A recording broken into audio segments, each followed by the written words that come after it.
I didn't eat it, but they have like this bug, and all the missionaries would dare each other to eat it. It's called suri. I think that's what it's called.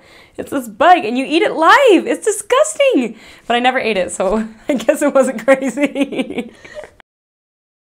I guess the first one that came to mind that was really neat opportunity for me to see was my first week of being inside the mission. My companion and her previous companion had already been teaching someone, and he was just not wanting to get baptized, but he knew it was true. He was just afraid of kind of the unknown, what was going to happen next, and would he be able to, he felt afraid that he wouldn't be able to, you know, keep up with what he felt like he needed to do.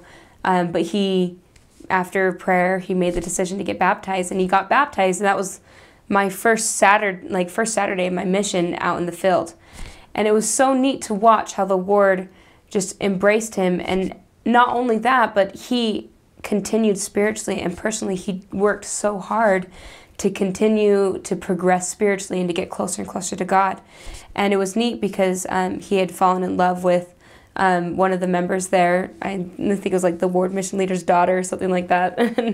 And then we were able to be invited to their, when he got endowed, and then to their wedding, to their sealing in the temple. And that was just, it was just an incredible experience for me. And it was towards the end of my mission, because now it's a year later from that date. And to walk into the temple and to watch him and his wife get sealed in the temple was just, it was just an ultimate experience. I think most of the highlights of my mission was the moments that I got to see people who got baptized or people who came back to the church enter into the temple, and to see them in white, and to see them, just the joy that just enters into their eyes, and the joy that just enters into their expression on their face when they recognize how much God loves them, and just how you feel when you walk into the temple. So anyways, that's one big highlight of my mission. So I'm a really spontaneous person. I kind of like the thrill of just having a schedule that's just, okay, now I'm gonna do this, and now I'm gonna spend all day doing that, and now I'm gonna do this. And probably one of the hardest things for me was that in the mission, you do the same thing every single day. And I was like, oh my word. I remember 2 weeks into it, I was like, I don't know if I can handle this consistency. I just want something crazy to happen. I just want to do something different, you know? And I thought it was just, for me, it was a little hard, because I'm just like this really spontaneous person.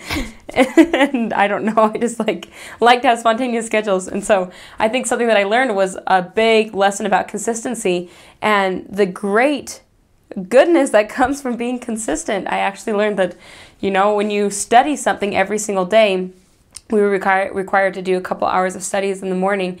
And if I was wanting to study a certain topic, if I didn't try to just read it all out and learn everything I can in 4 hours in one day, but rather split it up in with the X amount of time each day and learn little by little on it, there's just a power of being consistent.